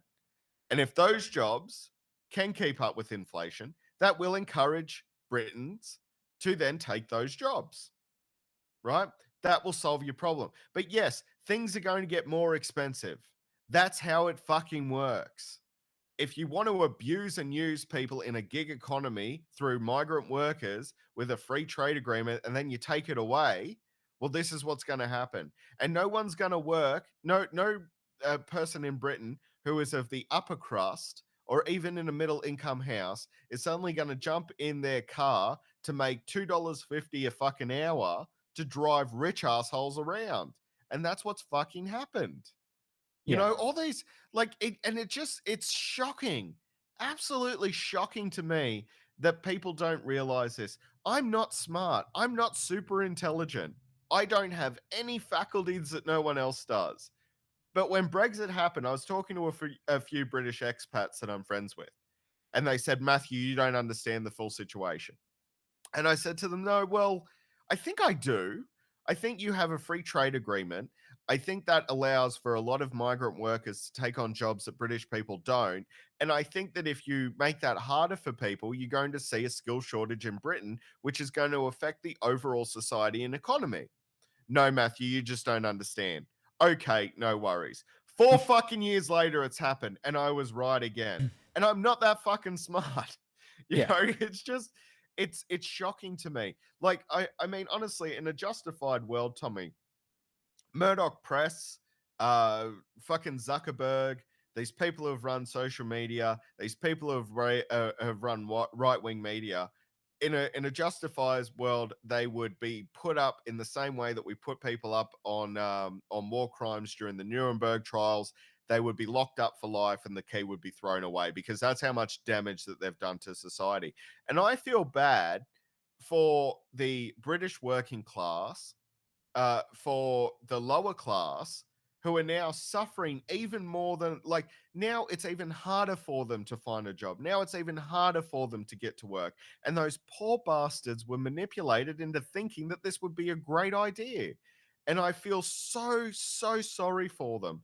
You know, there's a couple of talkback programs that I'll occasionally watch on YouTube from Britain, and one of these people called up crying. They ran a lorry driving service, which was now far more expensive for them to Mm. cross the border, including fuel. And he called up and he said, "I am sorry. I was a Brexiteer, and I'm so." And he's crying on the phone. And the radio host, who could have well been within his rights to be like, "You made your fucking bed, now you got to live in it," Yeah. turned around and said, "It's not your fault. You were manipulated. I genuinely feel for you. I hate that you're in this situation, and it's not your fault." And I agree with them. It's not the British people who were tricked into this. It's not their fault, but it's definitely the fault of assholes like this. And then invoking Thatcher, who essentially plunged Britain into fucking darkness because they wouldn't Yeah. pay the coal miners an appropriate amount of money, who were killing themselves in those coal mines, whose there was no OH&S for those people. They were dying in the droves. It was just, they were just hoping that families would have 6, 7 kids who would then go into the coal mines. It was fucking disgusting. So invoking someone like Thatcher so that your life is a bit easier just shows this author for who they really are. And that's someone who's happy to exploit the working class, who is happy to exploit the lower class so they can get an $80 plane ticket so they can go to Berlin and drink beer in a beer garden.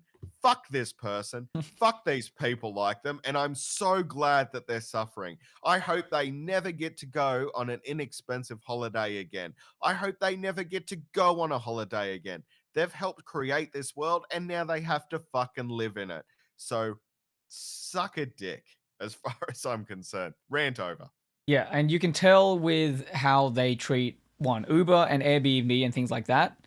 They're not a friend of workers, and they will take anything that makes things cheaper for them at the expense of what happens to workers. Like Uber and stuff are rubbish for workers. Here's the article that I it says farewell millennial lifestyle subsidy. And it's like the millennials are getting the raw end of the deal because most of the time, like, sure, we can benefit and we use Ubers the most, but you also use Ubers. Like every generation can use Ubers, but like the ones who are driving the cars are probably millennials because they're in the in that age bracket. Yep. And so this whole article is just like, oh yeah, prices and stuff have gone too much, and like the business model is unsustainable because their strategy as a tech disruptor was to basically corner the market, undercut everything until you monopolize it, and then you can charge whatever you want. That's the only way that Uber would get to anywhere near profitable. And now they're saying, oh, we might not actually get to the stage where we can monopolize our business. Now they're raising prices. So that's why the millennial lifestyle subsidy, rather than, this fucking corporate greed, is ending. Okay? Fucking ridiculous. And so we're going to end. I think we spoke. Michael says, "Oh no, I use it. I use Uber. Oh no, I'm now a millennial." Yeah, yeah, you better just be quiet, Michael, before we come with the pitchforks for you, okay? Next he'll be ordering avocado on toast instead of Dude, paying for his morning. someone pointed this out, but avocado is like one of the cheaper, healthy foods you can get now because it's like $1 per Cheap avocado. as shit. Yeah. Because people loved it so much, they farmed it a lot, so now you can get a really cheap avocado. Yeah, and it seems like it hasn't been affected by the flood or the rains or the floods and stuff like that. Yeah. All right. Little superfood. So this goes along with the what did I say here? Jesus fucking Christ, America. So that's what this one is. Okay, opinion. This is short, but I think it's quite poetic and sums up the situation nicely with the hypocrisy of America. And the title of the article is "When is a child not a child?" Soon as it comes out of the womb and is on my property and I can shoot it with my First Amendment right. Wow, that would be a take, but it's not far off. Okay. When is a child not a child? A child is not a child when believing in her existence would force you to notice your own cruelty. When the story of a 10-year-old who had to cross state lines to end a pregnancy, that was the product of rape because the post-Roe laws in the state of Ohio are cruel enough to force birth on a child in her circumstances, is sufficiently monstrous that you want it to be unimaginable. A child is not a child. She is a hoax. Surely Fox's Jesse Waters. A fanciful tale, in the words of the Wall Street Journal's editorial board, a story too good to confirm. A story that looks like a lie, according to the New York Post. An exaggerated concoction by pro-abortion forces designed to make you feel that your laws are inhuman, that they are vicious, that they are written by people to whom these things could never possibly happen, and therefore they are clumsy and careless in the most bruising possible way. She cannot be a child. Children are what your laws protect. But then she is real, after all. She is not a hoax. The story is true. Then, a child is not a child simply because you are refusing to see her, because you are trying to believe that what you were asking for of her was not monstrous. In other words, the Council for the National Right to Life, Jim Bob, what a name by the way, the man who should have the thought about the people his words would affect as he wrote model laws for state legislators looking to restrict abortion after Roe v. Wade. She would have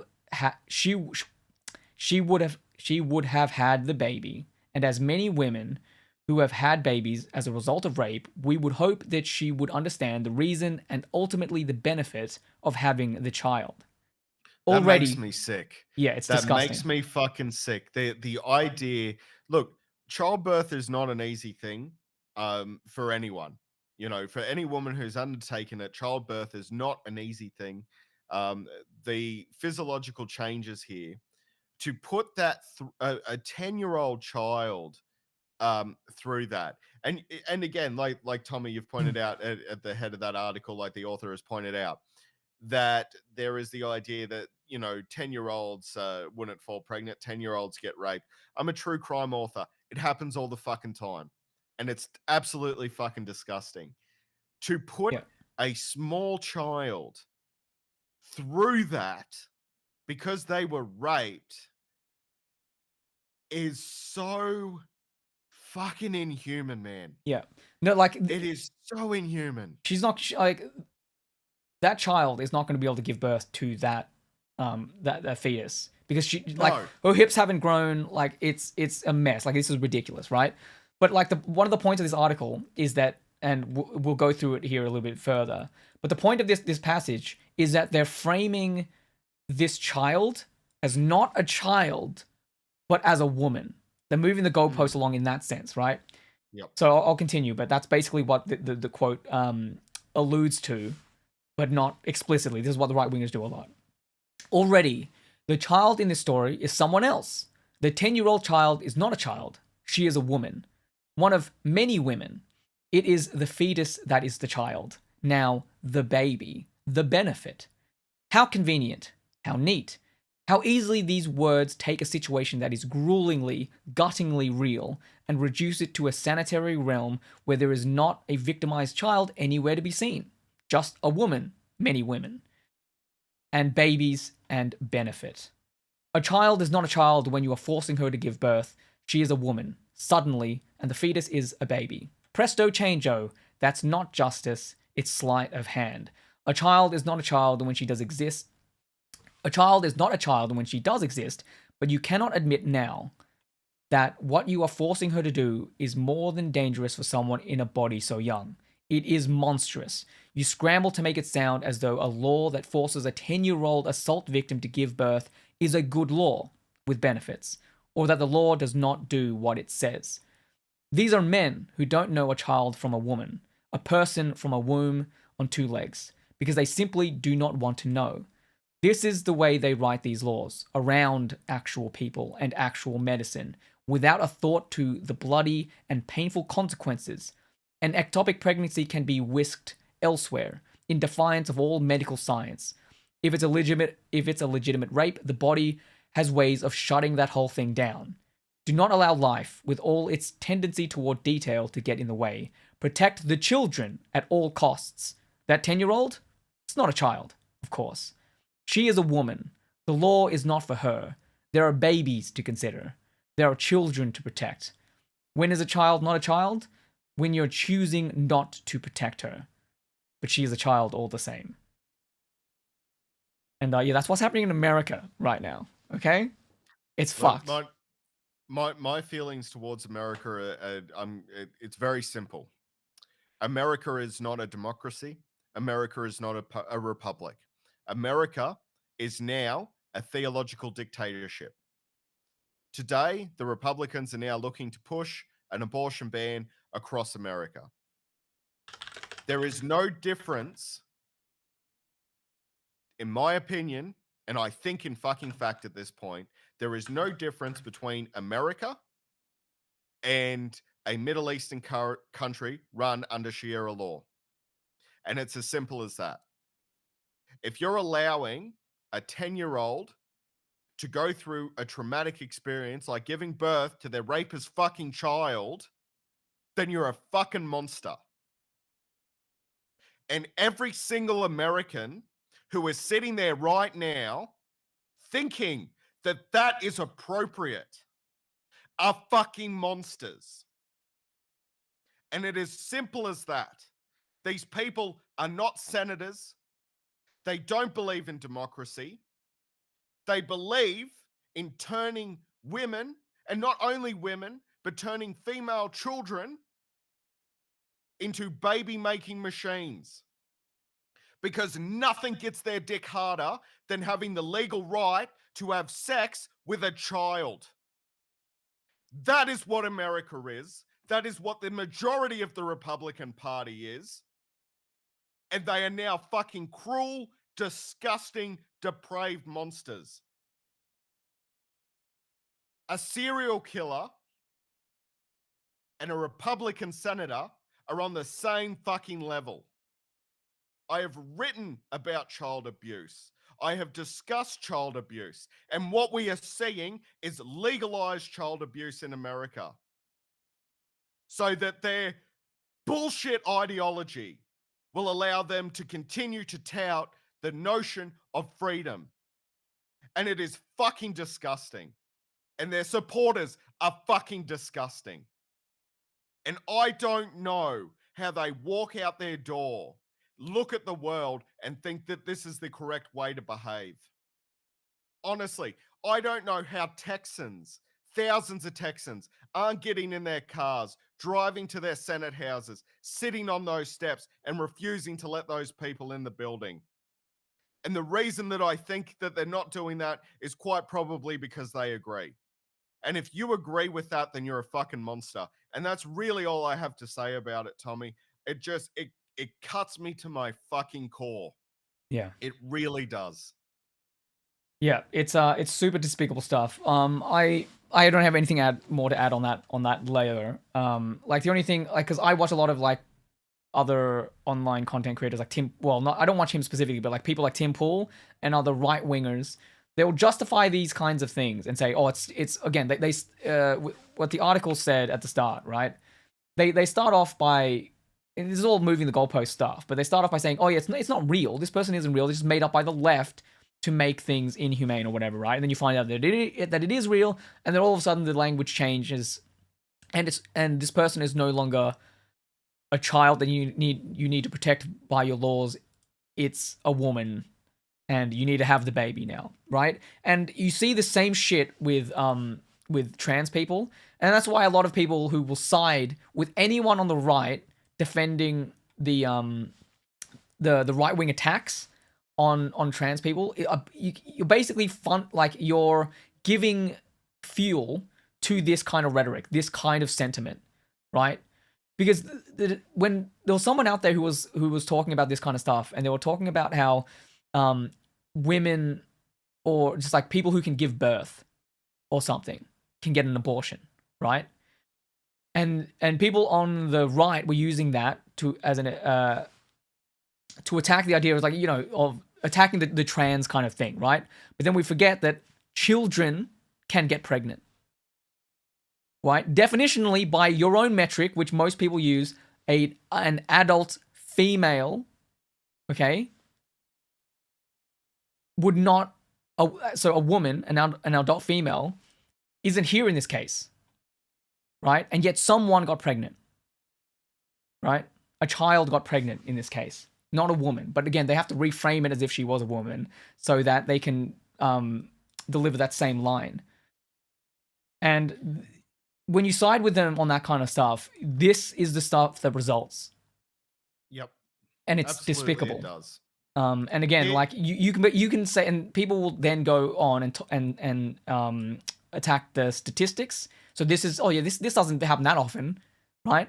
It's not that big a deal. But the fact that this can happen at all, that's pretty fucked up. It wouldn't happen in Australia. So no, it wouldn't. It just wouldn't. And here's another little interesting statistic for you, Tommy, because I have a theory about all this. I have a theory, and I'll be curious to see whether you agree with my theory.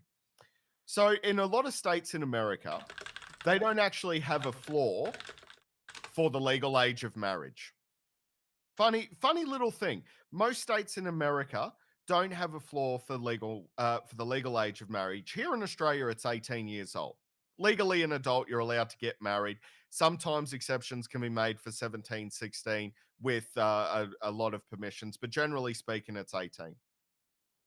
In America right now, between the years 2000 and 2018, so it's probably more than that now, there were nearly 300,000 minors legally married to adult men,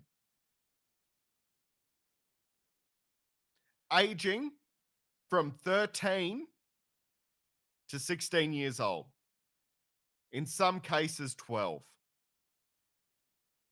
Now, my theory of winding back abortion, resetting the goalposts, allowing a 10-year-old child to have a baby, they're doing this because they want legalized child marriage in America, which they essentially have now anyway. It feels like they're normalizing it. Like, I feel like I remember like a few months ago, there was a story about some local governor or something trying to like he was getting married to some 13-year-old or something. It was really Mm, gross, but it was like, well, it's not yep, against the law or some shit, and I'm like, oh my god. that's right. And That's yeah, right. they're just Exactly right. normalizing that behavior again. Like the They want when to normalize it. yeah the when I was talking earlier about the like we live in the Handmaid's Tale. That's what Well, like I mean, America is they so do. close to They that. live in The Handmaid's Tale Yeah, for sure. Well, I suppose The Handmaid's Tale was localized to America, wasn't it? So yeah, absolutely. That's what we're now seeing. 100%. yeah. Um, but You know, the just so what basically, and this is what I fucking this is again, a lot of this stuff has been propagated by Rupert Murdoch Press. It's been propagated by people like Mark Zuckerberg who refused to control what was going on social media. These people have tricked the American population into thinking that progressives are pedophiles.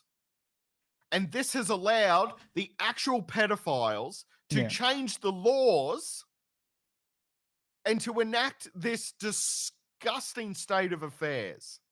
Yeah, this normalization of groomer and yeah, and the pedophile accusations and stuff like that going around is not good. It's And yeah, it's leading to what you, you're talking about, Matt, for sure.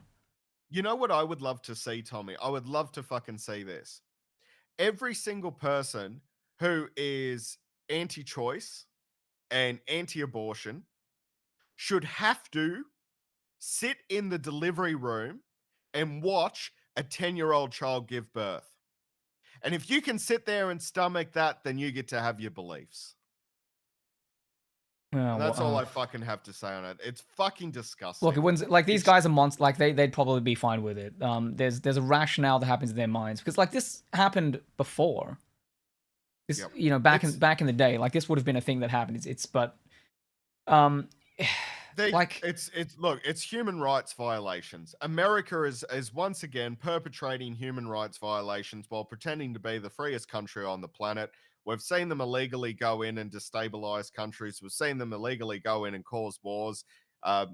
Once again, the Americans pretend they're the freest country on the planet.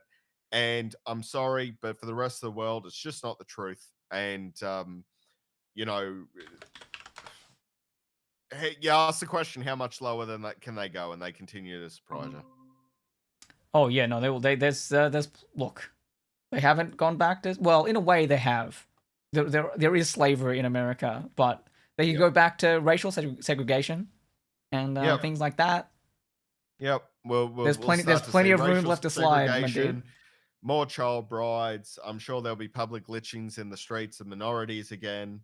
Um, it's you look at every day you read stories about their police force. Oh, a female officer is now under investigation because not only did she shoot an unarmed suspect, she shot her two co-workers at the same time accidentally. Or a black man who was killed the other day in police custody who was shot 47 times. You know, land of the free, my fucking ass. Anyway, Yeah, look, that's all I had for the show today, Matt. I this think is the why I pre don't want to talk about America, Tommy. look, I mean, look, it gets yeah, well, it gets the emotions out. It gets us doing things. Like if that's the thing is like if that would ever happen to us, similar or like legislation that we would think gets us closer to that, that is a reminder of what how we much will we have to be. fight. And so that is Yep. why I will never vote for anyone and I will like campaign and talk to people try and talk people out of voting for the Liberal Party is because they Yep. are the closest thing that we have to going down that road. And Yep. I would not be surprised if Tony Abbott had rule of law over here. That is, we would have slid down that path. Tony Over Abbott, Barnaby time. Joyce, George Christensen, Craig Kelly, all Liberal or former Liberal or Nats. These are the people that definitely want that sort of society here. So we have to remain ever Yeah. vigilant Like, look, of these people. I'm gonna give them the benefit of the doubt and say that they personally probably wouldn't want any of this shit to happen. Okay. But the Um, point is, be, Not a slippery George slope thing. Christensen in Malcolm Turnbull's book, there are some very interesting revelations Okay. about that man and what he supposedly believes in. Trust me on Yeah, that. look, that's They're a look, lot. They're among us. Tony Abbott. Look, yeah. Tony Abbott said when the vaccine came out for cervical cancer for women, Tony Abbott's opinion was he didn't want his daughters to get it because he didn't want them to encourage them to having sex, premarital sex. Mm. He said it himself.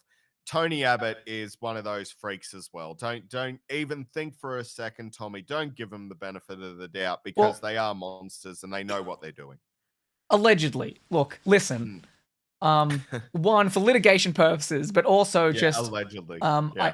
I try to give people the benefit of the doubt the best I can, but the point isn't like I wanted to bring it to the point, not to the individual, right? The point isn't that they would want to do these things, is that even if you vote for them and if they get into power, the longer those people are in power, you will get the people that want this stuff, what's happening now in America, you'll get them here. They will Yep. get closer and closer to power because that's how that kind of stuff goes. And so that's why you always have to go left to keep them as far away from the levers of power as you can, because they will infest the Yep. place and they will multiply, and every iteration gets worse and worse. Like, And don't think Republicans they're weren't not this here bad before, because, but now they are. you know, they're absolutely here. Like the National Rifle Association frequently meets with Liberal Party members in Tasmania to try and repeal gun laws. They met with One Nation and Pauline Hanson and took all of those senators out for a nice, lovely lunch. They are here, and we have to remain ever vigilant for them. Yeah. Absolutely. Sad place to end it, but an important message to end it, I think, Tommy. Be Yeah, I mean vigilant. that's why we cover the stories, and also like that article was quite well written. I really liked how it was framed. Yeah, absolutely. Because it encompasses not just this one specific case, but just how the strategy of Republicans in general, where they will sanitize everything to make it less. When it's bad for them, they'll make it less humane, or they'll make it less human. And take out anything that matters. So like one of the right wing talking points, and Tim Pool, who says he's a center left guy, was saying that this stuff was a hoax. And one of his reasons for that, and like there's a whole, you can debunk his whole thing, but like one of his things for saying that was that there was no like rape kit, or that procedure that you have after a rape with the police I think it's called a rape kit or something along those lines, and there was none of that. And it's like, yeah, of course not. This was a 10-year-old. Why would you need to try to establish if a rape occurred? It's a 10-year-old. They cannot consent to sex. So Correct. definitionally, by them being not a woman, it is a rape. Yep. But then they'll move the goalpost along, and they'll go, oh, it's not a woman. Don't worry about it. They need to have the baby. They need to have the child. That is what we were protecting, this non-existent child that is within this other child's body, apparently. This woman's body. But yeah, it's that was more of why I wanted to end with that, because it's quite strong in how it was written. But yeah, Matt, thanks for the show today. What's plug your things? Yeah, so if you want to hear me yell about other things, you can check Less out sad our things, weekly probably. podcast that I host and co-write with my wife. Well, she does most of the writing. I do a little bit of a pass, so I can't really call what I do co-writing. But my wife, Holly Soul, researcher extraordinaire, we produce a show called Weird Crap in Australia every week, which you can find on any platform that you enjoy your podcast. Next week, I won't be streaming because I will be attending GammaCon. We're going to be there with Weird Crap. We're doing 2 shows, both live shows on that day, as well as meet and greets throughout the day.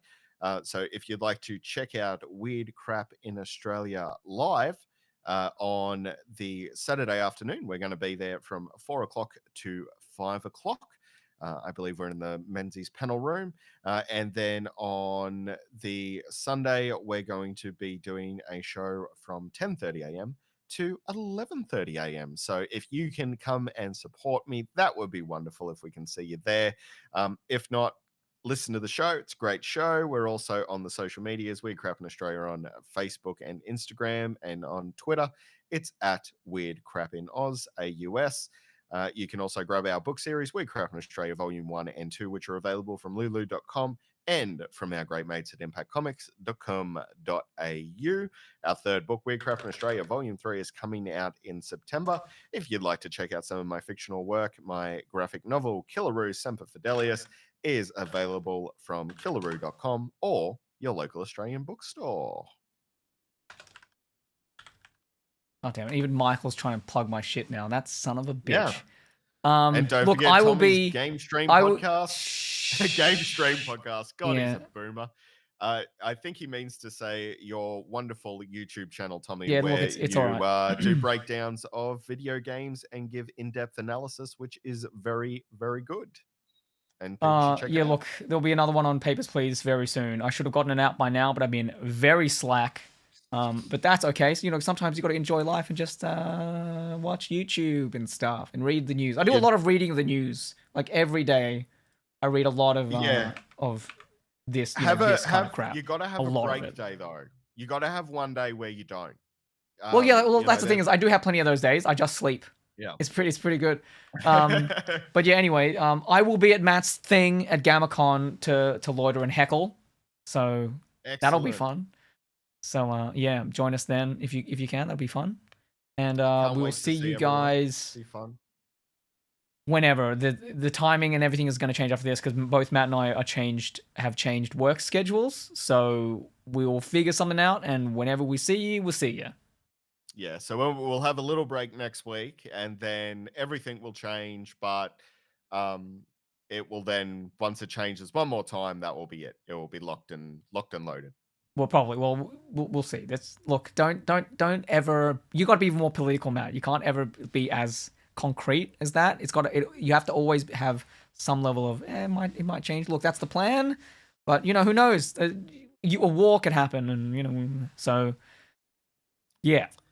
We're going to do our best to come up with a regularly scheduled program at some time in the future that exists. Yeah, that's it. But until then, check out the James Webb Telescope pictures. That's cool. Oh yeah, we should have gone over those on stream instead of the last thing and made everyone sad. But they are quite cool. Fun. Science is awesome. Pictures are cool. Jupiter is cool. Yeah, that was I'm surprised at how quickly they're being able to use it for various different things. Like we had all these. I thought it was just for the deep space shots, but then they were like, "Oh no, we can just turn it towards Jupiter if you want to use it. It's cool." I love how they're staying in the mainstream because it's like, here's a dying star. Wow, that's cool. Here are all the galaxies. Wow, that's cool. Here's Jupiter, and here's an electrical storm on Jupiter, and here are the clouds in Jupiter. And I'm like, holy shit. I'm being bombarded with all this amazing imagery, and it's like they're staying relevant in the news. And we humans have the ability now to photograph a dying star. Yeah. Right. Just remember incredible detail now. That's our potential. Let's get back there. Let's collectively get back there. 100%. And again, because it's NASA, government funded, all that shit gets released for free. And also, all astronomers around the world have access to the James Webb. You kind of just need call them up and go, "Hey, can I use it?" And and if you have a good enough idea, they'll let you use it, which is cool as hell, I think. But that's science, and it's if it was corporatized, if Elon Musk, for instance, owned the James Webb, there's no way that kind of shit would have gone down. So, I just want. I'll leave you with this one thought with the James Webb, Tommy. There's one image I want to see. I want them to at one point just be like, fuck it, we're just going to take a random photo of space, and I want the image to come back being an alien flipping us off. That would be pretty good. That's what I want. Unlikely, but I think that would be pretty cool. Or maybe holding up a sign saying "Humans go home," something like that. Like stay, that would be stay nice home. Too. Yeah. Don't come out here, humans. Yeah. We don't want you. Stop making children give birth, and then we can talk. Yeah. It'd be awesome if it was like, "Hey, America, fix your shit, and then you can come out here," or something like that. That would be good. Yeah. But anyway, we're just going to take the Australians. Well, actually, I think the nicest people on the planet happen to be New Zealanders, so they'll probably take them first. Yeah. We need to get on New Zealand's level, but otherwise, thanks for watching. See you next time. Catch you later.